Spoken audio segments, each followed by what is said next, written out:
Hello everyone, and welcome back to Pelicast. Today's episode is going to focus on research opportunities at the second faculty of medicine.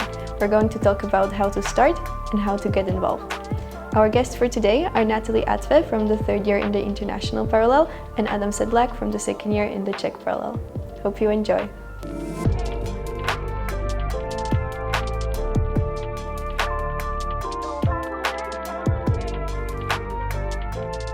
Hi, welcome. So in today's episode, we will be talking about research opportunities at the second faculty of medicine. And would you mind introducing yourselves to us? Okay, so I'm Natali Atfeh. I'm in the third year of general medicine. That's me. Yeah. I'm Adam Sedlák. I'm second year student, also general medicine program. Perfect. So would you mind just introducing us into how you got into research at the faculty? Yeah, so I think the most important thing is you should build rapport with your professors and mention research around them. I think would be a good place to start. That's what I did. And then an upper year friend of mine, Carl, told me I could help with this physiology research. And through that, I saw other people who were doing research and spoke to them. And now I'm involved with the anatomy department doing research there. Yeah, I would agree. I think the most important thing is being proactive and being able to speak up, because I think in general departments lack students and lack active students. So any student that wants to do something more, except just from school, is very, very needed and very appreciated. Yeah, I think that's the great thing about our faculty, that almost all of the departments are actually doing active research. So all we have to do is ask. And they're usually very receptive. If you ask them, they won't be like, no, you're a student, go away. They're usually like, if they don't have any available spots in their research, they will lead you to another research. So, yeah. So you're both doing with the anatomy department, if I'm not mistaken. So what exactly is yours? So my research, and this is a long name, it's called retinal vasculature, and it's changes in morphology in regards to diabetic neuropathy, like retinopathies and glycomatous optic disc compression. Basically, we're going to look at the morphology of retinal vessels and see if that can lead us to early detection of like glycomatous changes or diabetic changes. So yeah, it's a lot of mapping. Is this a new project? Yes. We started it.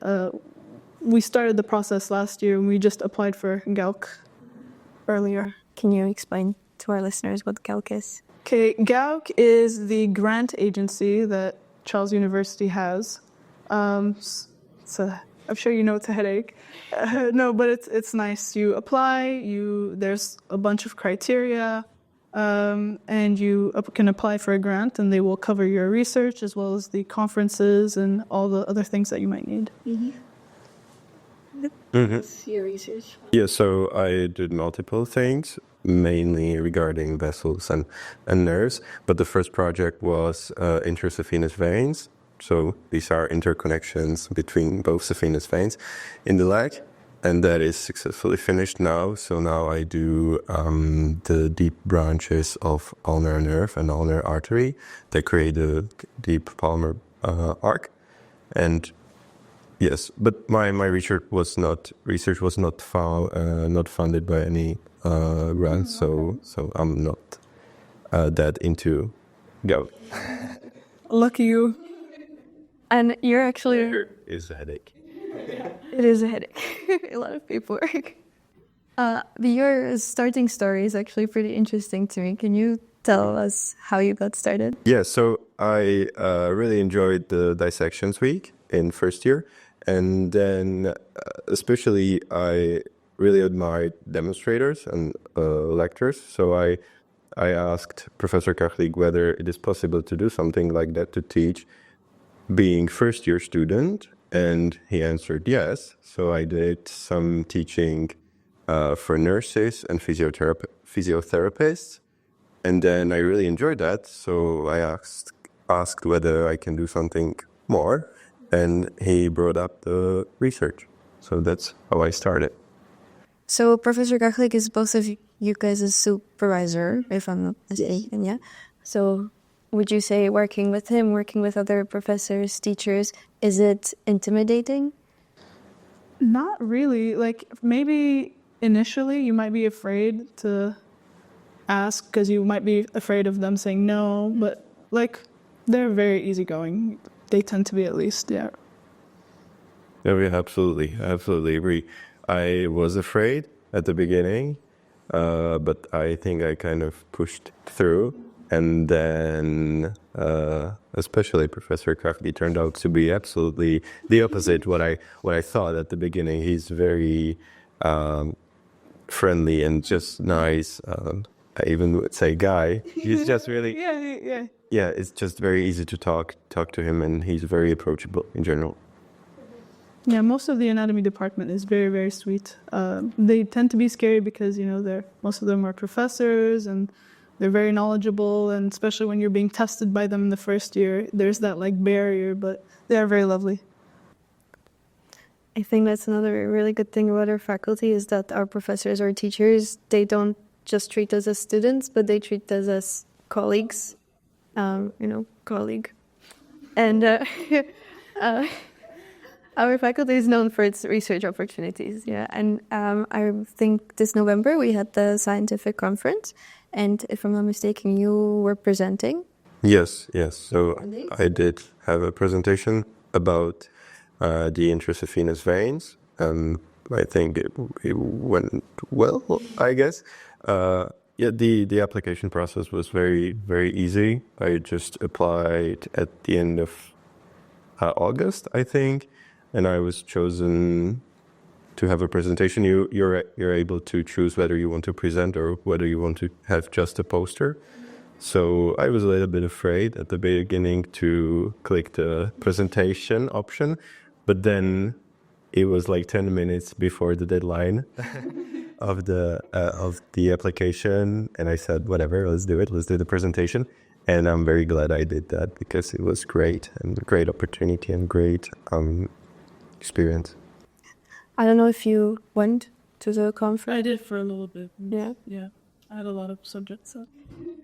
I think it's amazing to see, that a lot of students are actually interested in not just maybe even participating in the research, but to see what the others are doing and to educate themselves. And I really like that about our faculty giving us that opportunity. I think it's a good place to start, just going to the conferences, even if you're not doing research, because when someone's presenting their research, it might be a good idea to approach them afterwards, be like, hey, I really liked your research, I'm interested, do you have space on your team? Stuff like that. So I think that's a good idea as well. I think it's also good is that a lot of the people judging the posters are professors. So, it's always good for a professor to recognize your face.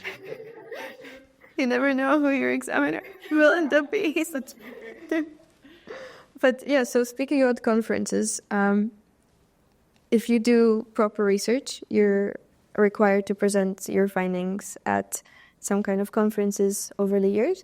And I believe that your research... Yeah, we're going to go to Portugal in the summer. Yes. It's the ophthalmology conference in Europe, yeah. But usually you get to do multiple conferences, which is also nice. And funded by GAUK. So that's... Yeah. And can either of you guys maybe talk about the publication process, or do you know anything about it? Especially, I think, since yours already got published. Not yet, but we are under the review process right now with 2 papers. Yes. Yeah, so how does it work, maybe? Yeah, it's probably even bigger headache than get book. So it usually takes a lot of time, even though you would not suppose that, because the first thing you do, you write your paper or your research, you write down all your findings, then the discussion, and maybe materials and methods, how you did your research, and then you send your paper to some journal. Usually you can choose what journal you want, but I think the rule of thumb would be to aim firstly to Q1 journal and then maybe progress to Q2, Q3, etc. And usually the application process may take weeks, maybe even 2 months. It really depends on your topic and usually how much clinically relevant your topic is. That is usually the biggest case, because with each publication, journal wants to gain as much citations as possible. So usually those clinically relevant papers are more frequently cited. So yes. Yeah. Maybe about this, the methodology of how this is all done and how research and scientific community works. I do remember we had a subject, methodology and ethics and all of this. Would you say any of the things that you had to know for the application process or the submission, did that course help you guys? Is that something that you think gave you a skill? I think the course is more suited for when you're writing a paper, not necessarily research, and you need to cite something. I think it's a good tool to navigate. I think that was what the course was mainly about, navigation, which, could help with keywords, stuff like that. But in regards to actually the publication and making the research, then it's not really aimed about that, I think, at least on our end. Yeah, I absolutely agree. I would call that subject scientific critical thinking, because you get to know how to exactly navigate through research, through papers, how to realize what is true or what might not be true, or what is kind of edgy. And yes, but I guess that's the main point that students should take from the course, because we're kind of freaks. And it would be probably pretty boring to hear a 1 hour and 40 minutes presentation just about the publication process if you don't really want to publish something. That's true. Yeah. So what did help you guys figure out how to get through it? Was it your supervisors, or was it more reliant on you yourselves having to? It was, on my end, it was mainly through the supervisors kind of guiding, because they've done it a million times before, right? So they tend to know what they're talking about, what to watch out for, and you learn through experience as well. And with GAUK, at least, not with publication, with GAUK, there's a lot of back and forth. They send the submission back, and then you alter it, and then you send it back. Yeah, it's very trial and error. So I don't know if the publication is the same. Yeah, it is. It is a lot of back and forth, exactly. But yeah, mainly supervising really helps. And then you just learn through your mistakes, usually. Okay, and I think yours specifically is going to be a lot of practical work, right? You actually have to dissect. And how has the department been accommodating to this? Is it do they, give you the opportunity to do it based on your... Of course. Of course. Well, you could dissect at the weekend, for example. So that's great. And during the first year, I went there Monday morning and Friday morning, because I'm not morning person. And it was... I couldn't learn at that time, so I said, okay, why not? Let's do that, and it worked. So yeah, it's just fine. Do you also have to dissect through? Well, we have to take OCT images for the retina, and that's being facilitated with the hospital. Not all, the other one. Homolka. Yeah. That one. My Czech is. But yeah, we're getting OCTs from there, and we are using Fiji, the image manipulation, to measure stuff. I've done computer science before, so I just kind of figured that on my own. But they did tell me if I was struggling, that they could find someone to help me out. So they have been very accommodating. That's good. And so you kind of hinted at my next question there with the time management. If you see someone, a first year, second year student wanting to do research, and they come up to you saying, how do you do it with your studies? What would your best advice be? I'd say mainly, like, your studies should take precedent. Like, if you feel like you're really falling behind studying for your subjects, then save research for later, because it would be worse to be doing all these things and then you get burnt out and then you fail out and then there was no point, you know? So definitely focus on studying, get that down, and then once you feel like you have figured out your study schedule, you know what works for you, then you should look at research and try not to crowd yourself. And research should be a fun thing. So if it's stressing you out, you shouldn't be doing it. But it's a nice, interesting thing. You learn a lot from it, and you should treat it as like a fun thing for you. Mm-hmm. Yeah, absolutely. I think your curriculum is in the first place, and then you have to figure out yourself whether you feel like you have 4 hours a week to do some kind of research.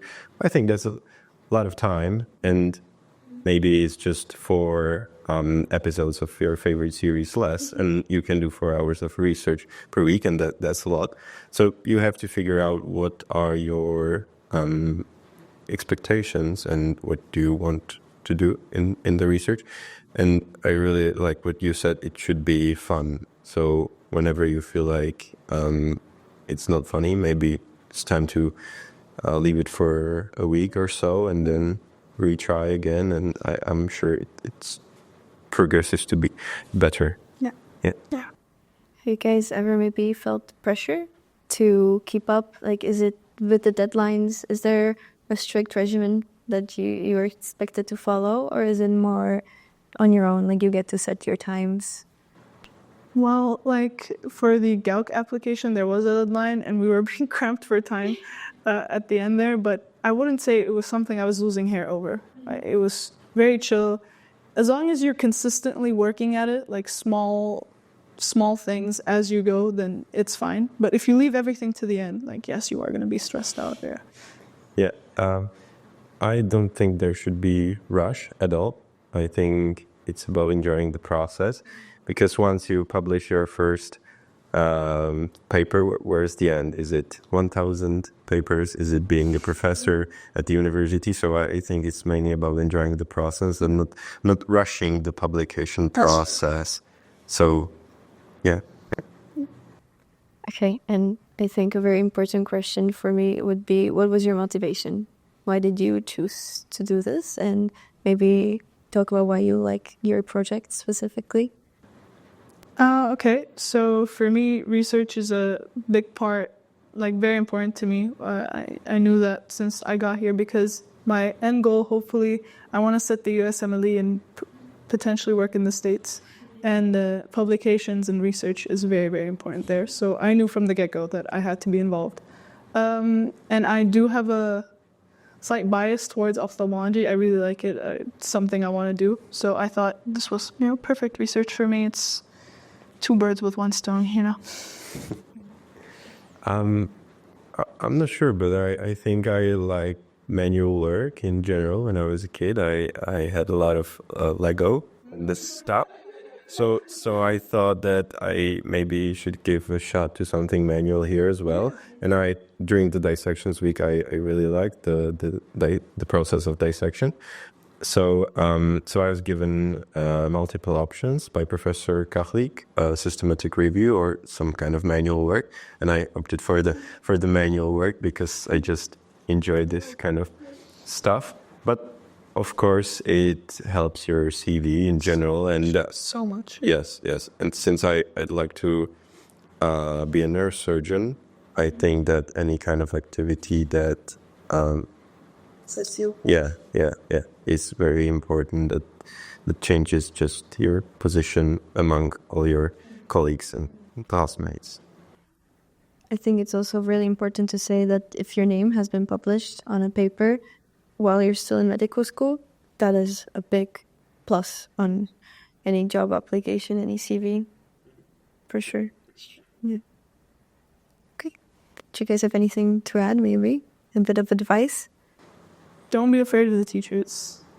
They're people, just like us, Yeah, they know a lot of things, and they're very smart. But they're people, and they're here to help us. So don't be afraid to talk to them, to ask them. And that's not only the anatomy department. Physiology also does research. Pathology does research. All the departments do research. Yeah. So you choose the one you like. If anatomy isn't your favorite, there's a million other departments, and you should ask them as well. Yeah. I think you should not worry about maybe even not liking the subject you want to proceed, because even though you're not sure about your future, and even though you're not sure whether you want to be a surgeon, a neurosurgeon, or whatever, work in obstetrics, I think that diving deep into some subject maybe clears that out, kind of, and you realize whether you really enjoy it, and maybe you even gain passion for that subject, or you realize that deep dive is not that funny, or it's not that interesting for you, or maybe you should carry on and progress in some different subject. That's good advice, yeah. Yeah, I also know that the anatomy department, they cooperate with the other departments as well. So start. Try. Okay. Thank you guys. Thank you. Thank you. Thanks for having us.